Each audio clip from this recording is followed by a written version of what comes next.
Assalamualaikum dan selamat sejahtera semua. So hari ni kita akan mula bab 5. Okay, ni tajuk dia. Tajuk bab kita kongruen, pembesaran dan gabungan transformasi. Okay, ni adalah sambungan daripada bab-bab yang sebelum ni lah. Di tingkatan 4, tingkatan 2. Tingkatan 2 dah belajar dah transformasi. Ni semua dah belajar. Okay, jadi dekat kongruen ni, okay, untuk hari ni kita akan pergi 5.1. Tajuk yang pertama, ke kongruen ni. Okey, ni maksud dia kongruen ni latihan pertama. Okey, ni nota pertama yang cikgu bagi semalam. Okey, kalau awak tengok syarat-syarat yang ditunjukkan yang ni, apa yang awak faham tentang kongruen tu maksudnya apa? Satu perkataan pun dah menenangkan semua. Apa perkataan dia? Yang sama. Sama. Awak tengok sisi sama, sudut sama cukup di kongruen. Okey? Itu je. Jadi cikgu tak cerita banyak. Okey, contoh boleh baca. Next. So ni lah, okay, ini ada dalam latihan yang buku Think Mesra Digital tu ada. Okay, B, bila tengok ni DC sama, PU sama nilai dia, sudut sama, semua, maka dia ialah kongruen ataupun bukan kongruen. Okay. Kemudian ada satu jadual, kalau awak perasan jadual ini muka surat 128. Sekarang ada buku teks kat depan, so awak buka muka surat 128.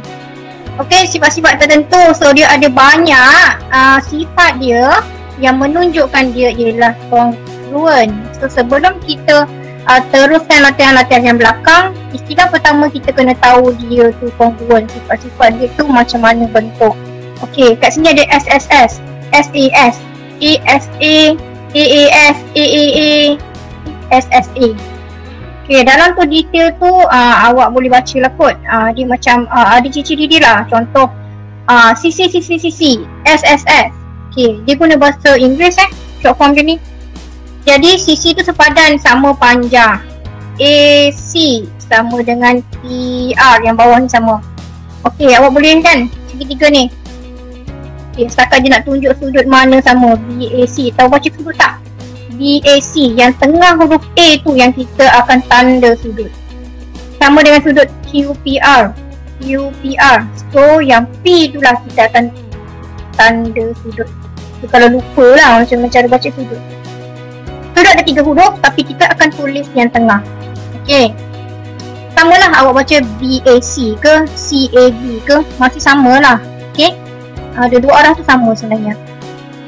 Okey, ada masalah tak yang ni? So cikgu tak terangkan sebab cikgu rasa awak boleh baca kot. Awak boleh baca, boleh faham. Okey, jadi nota seterusnya, tentukan pasangan berikut ialah sifat kongruen ataupun tidak. Okey, yang A tu awak tengok bentuk dia tak sama, bukan kongruen. Yang B pun tak sama, satu kecil satu besar. Yang ni 4cm, ni 8cm, dia bukan kongruen. Di bawah menunjukkan segitiga yang kongruen. Kongruen ni senang cerita dia betul-betul sama lah. Okey, dia betul-betul sama. Okey, ni ada latihan. Yang contoh 4 ni awak tak salin, tapi ni ada dalam latihan. Apa ciri-ciri dia yang menyebabkan dia ialah kongruen? SAAS, SSS, SAS, itu kita baca dan kita nak sepadankan dengan nota tu lah. Okey, kongruen pembesaran. Okay, kat sini So, ni latihan kita yang pertama. Kenal pasti sama ada pasangan berikut ialah kongruen atau bukan. So, awak tengok nombor 1 dengan nombor 2 tu dah boleh nampak beza dah. Okey, so yang pertama ni, kongruen ke bukan? Contohnya awak nampak betul-betul sama kan? Betul-betul sama, jadi dia ialah kongruen. Ini cuma kita identify atau kenal pasti saja. Ada masalah tak? Okey, tulis ayat penuh macam ni lah. Okey, nombor 2 ni tak sama kan? So awak tulis tidak kongruen. Tulis ayat macam ni, ayat penuh Okey, nombor 3 ni sama tak? Macam mana awak nak tahu dia sama? Ini 50, ini 50, ni 75, ini 55, ni 75. Macam mana awak nak tahu lagi satu sudut tu sama ke tidak? Ni 50 ni 50, ni 55. Sama atau tidak ada dua segitiga ni? Saya rasa tidak, cikgu. Awak rasa tidak? Ada jawapan lain tak? Saya rasa ya, cikgu. Kongruen. Bagi cikgu alasan kenapa dia kongruen? Apa pembuktian dia yang awak rasa? Macam mana awak boleh nampak dia ialah kongruen? Dia satu segitiga. Satu segitiga berapa? Kasih tambah dia. A tambah B tambah C dapat berapa? Soalan cikgu 180 kan cikgu? Ya, 180 darjah kan. Jadi daripada 180 darjah ni lah kita boleh kenal pasti sama ada dua-dua ni sama atau tidak. Awak kena cari sudut yang ketiga. Okey. Ni macam mana nak kira ni? 180 tolak 75 tolak 50. Tekan kalkulator tengok dapat berapa kat sini? 55. Okey, awak dapat 55 kan? Ada 55 tu dia akan pergi kat sini lah, 55. Okey? Okey, jadi ini pula. Ini awak nak tahu 180 tolak 55 tolak 75 dapat berapa? Ni jangan kira ni semua masuk dalam buku awak, nanti senang nak baca balik. 50. 50 sama tak tiga-tiga sudut ni? Ada 50, 75, 55. 55, 70, 50, 50. Kan? Jadi jawapannya ialah kongruent lah, sama lah. Sebab sudut dia tiga-tiga sama, jadi awak kena semak dulu. Kalau dia bagi tak sama ni, 50, 75. Satu lagi tak bagi. Kalau tengok sisi dah sama, 7 cm, 5.5 cm tu dah sama. Tapi kita kena semak pula dekat sudut dia tu, sebab kita boleh tahu. Bila kita guna hasil tambah ni, kita boleh tahu bagi satu sudut berapa. Okey, ini dah buat. B. Cikgu, kalau susun huruf tu balik, salah ke? Tak salah. Contohnya macam JL ni. Okey, JL ni kan, JL kat sini, JL 5 cm. Okey, kemudian sini pun 5 cm. RP ke PR ke samalah. Sama je dengan sudut. Sudut dia yang ni, D ni PQR. Okey, PQR kat mana? PQR. Kita akan baca yang tengah.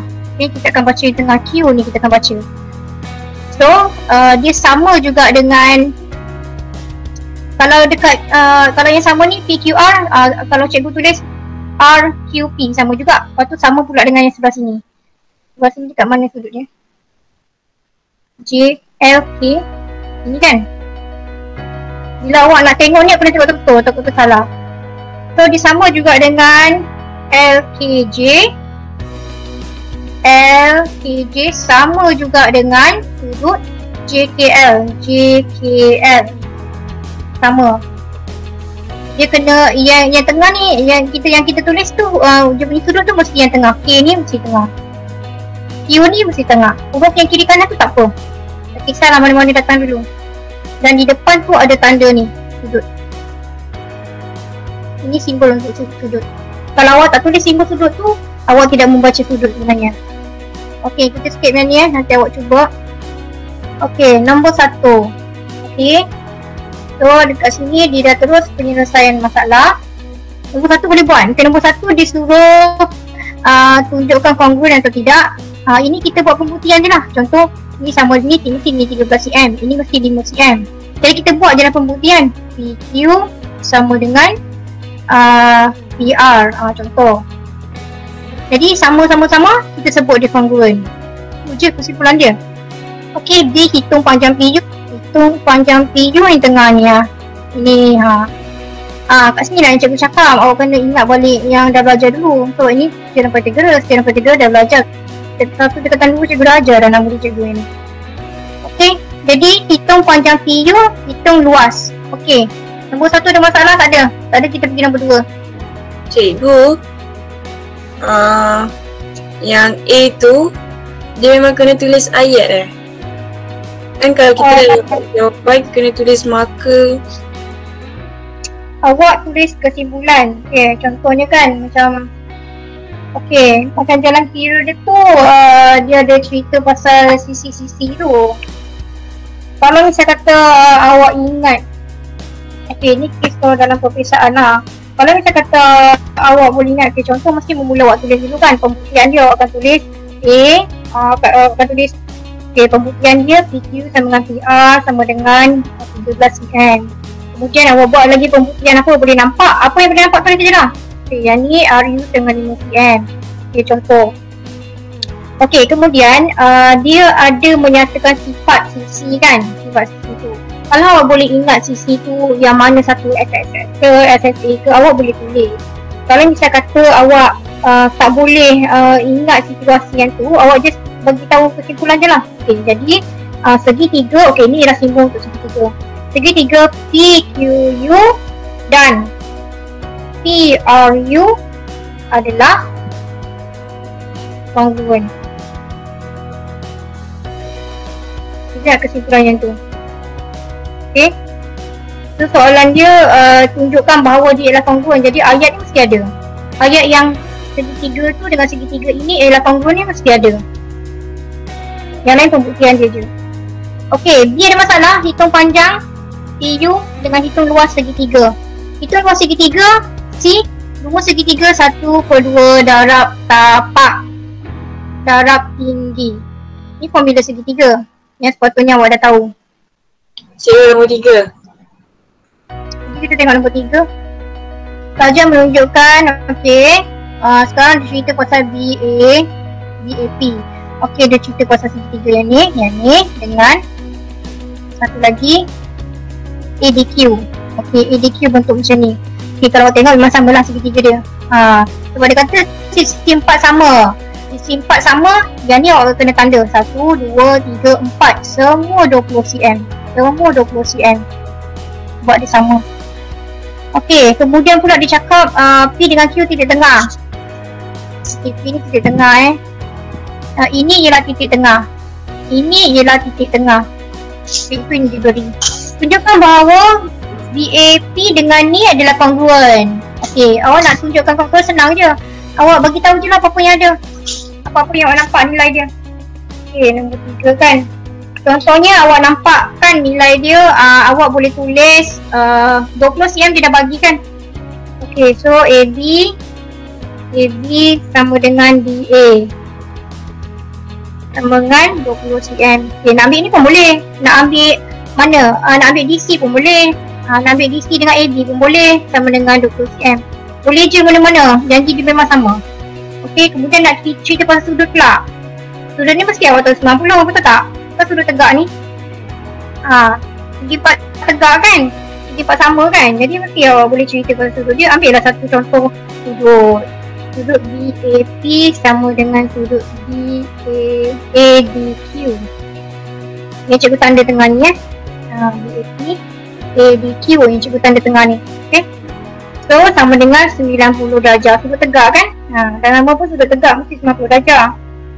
Okey, dah cukup dah awak buat 2-3 pembuktian tu pun dah cukup dah. Okey, nombor apa lagi awak boleh cakap? Dia bagi titik tengah kan?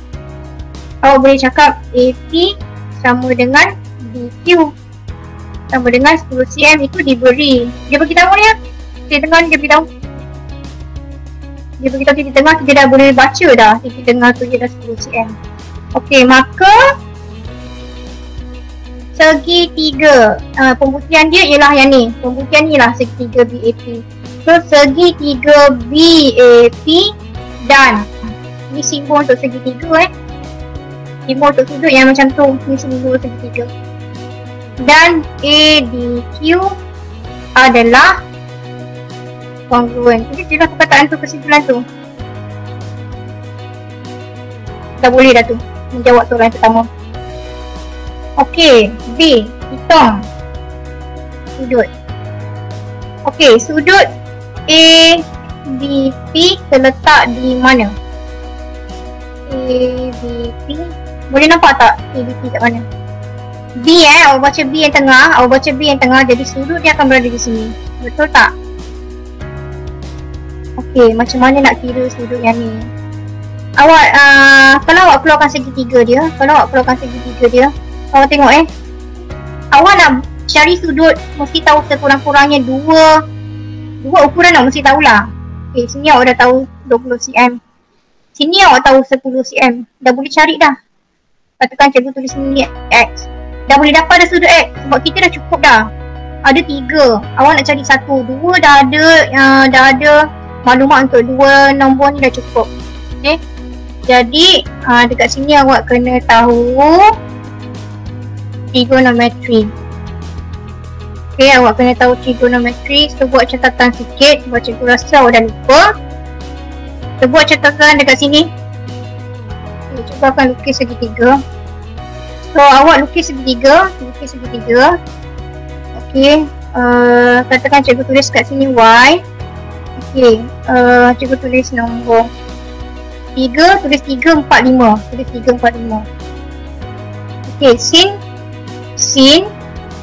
Y sama dengan bertentangan bagi Ingat lagi tak bertentangan bagi apa? Hypotenuse. Hypotenuse. Awak boleh google kat YouTube Jadi nombor dia berapa? Bertentangan berapa bertentangan dengan Y? Ni bertentangan. Nombor dia berapa? 4. So sini 4/5. Hypotenuse mesti garisan yang paling panjang dan bertentangan dengan 90 darjah. Ni 90 darjah. Dia mesti bertentangan. Hypotenuse ni mesti bertentangan 90 darjah. Okay, sekarang ni cos. Tulis catatan dekat buku awak situ, tepi tu. Cos Y sama dengan bersebelahan. Bersebelahan bahagi dengan ni sekali ulang kaji ni. Hypotenuse. Berapa nombor dia? 3/5. Okey, bersebelahan ialah 3. Bersebelahan ialah sisi yang sebelah. Yang paling panjang ialah H. Jadi dia 3/5. Okey, ada lagi satu tangent.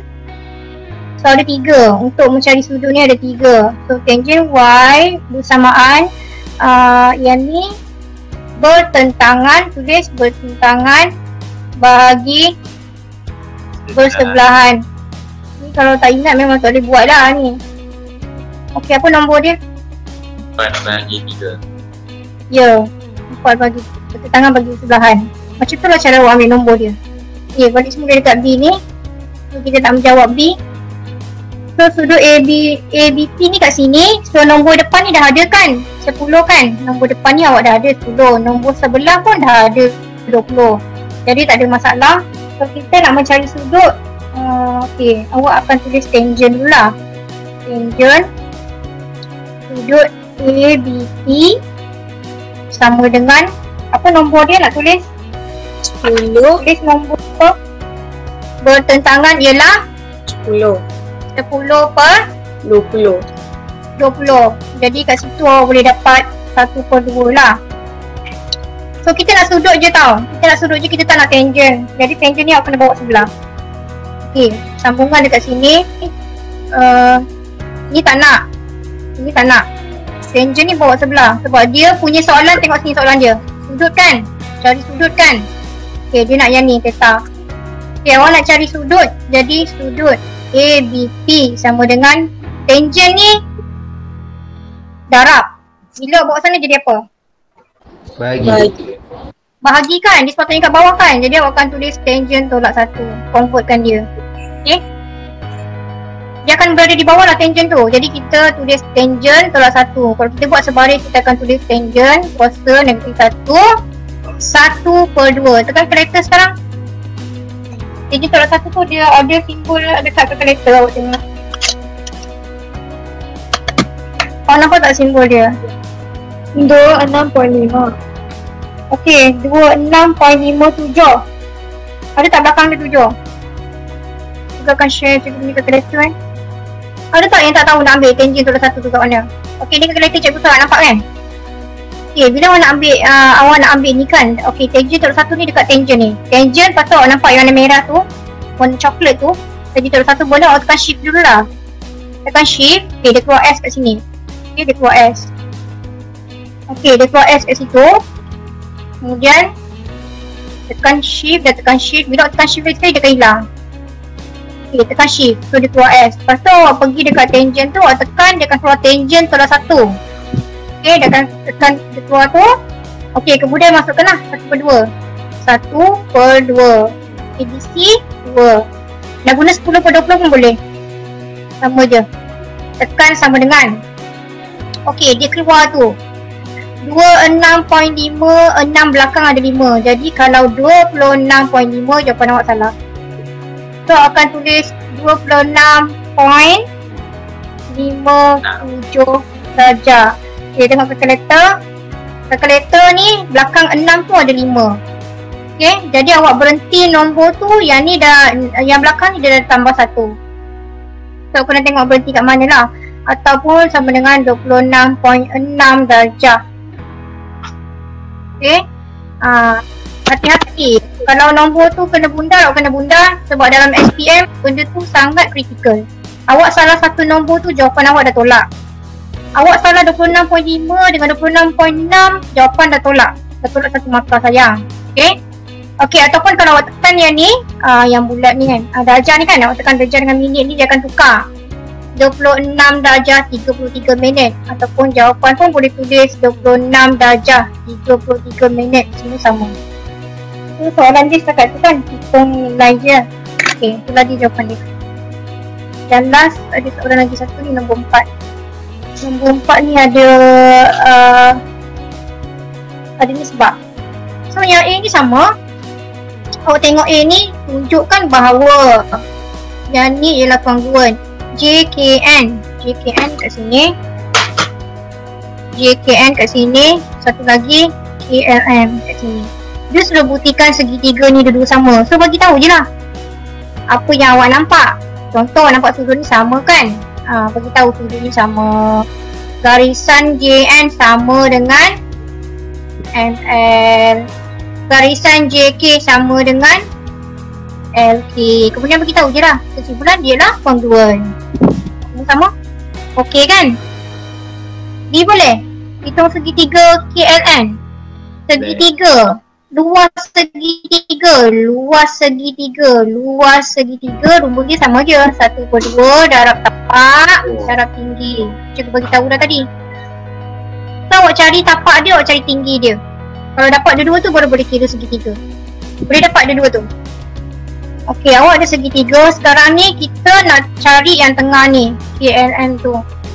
So awak kena tahulah KMN tu bukan yang tepi ni tau. Yang tengah ni lah. Awak kena tengok tu huruf dia. Ni ha, KMN. Tak kena pun dengan soalan A.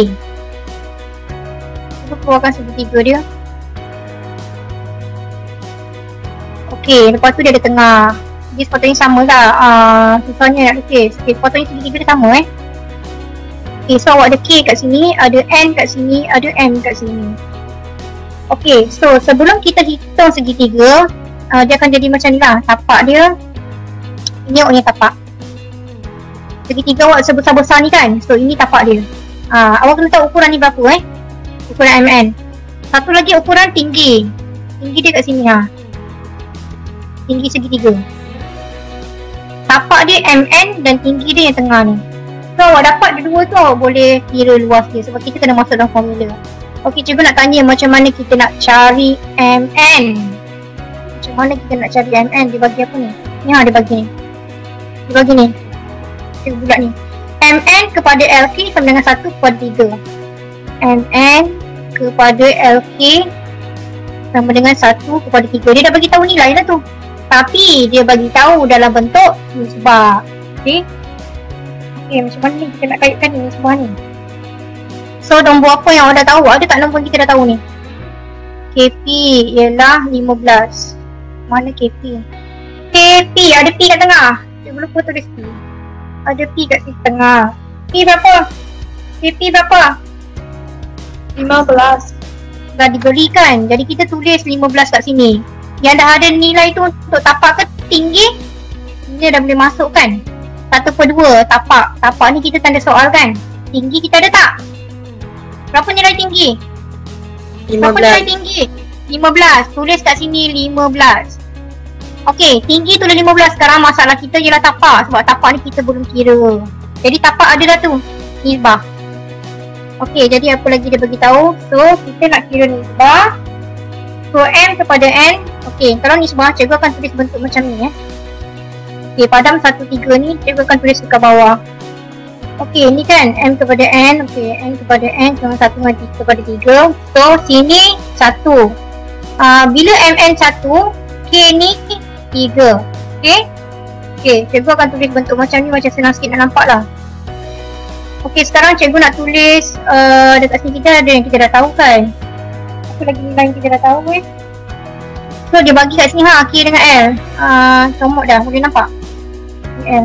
Okey, KL ni berapa nilai dia? Nilai sebenar dia berapa KL? Ini nisbah. Okey, cikgu tulis Ini nisbah. So sekarang ni, ini nilai sebenar. Kat bawah ni ialah nilai sebenar. Jadi KL awak dah tahu belum? Berapa nilai KL? Awak tengok dekat gambar nilai KL berapa? So 18 awak tulis dekat bawah ni. Nampak tak cikgu tulis? Nilai sebenar untuk KL ialah 18. Ini kita tak tahu. Okey, ini kita tak tahu. Ini kita tak tahu kan. Jadi, awak buat macam ni. Kita buat persamaan. 3 kepada 18 ni darab berapa? 6. 6 kan? Jadi samalah sebelah sini pun. 1 kena darab dengan 6 juga. Di sini kita dapat 6. Nampak tak? Okay. MN ni panjang ni. So kita akan dapat tapak sama dengan 6 cm. Okey? Jadi 6 cm tu nak tulis kat mana? Sinilah. 6. Betul tak? 1/2 darab 6 darab 5. Dah. Tu tekan kat kalkulator awak dapat 45. 45. Tapi unit dia ialah Kuasa cm kuasa 2 sebab dia ialah luas. Okey, jadi kita tamat untuk yang 5.1 So kelas berikutnya kita akan sambung 5.2 lah.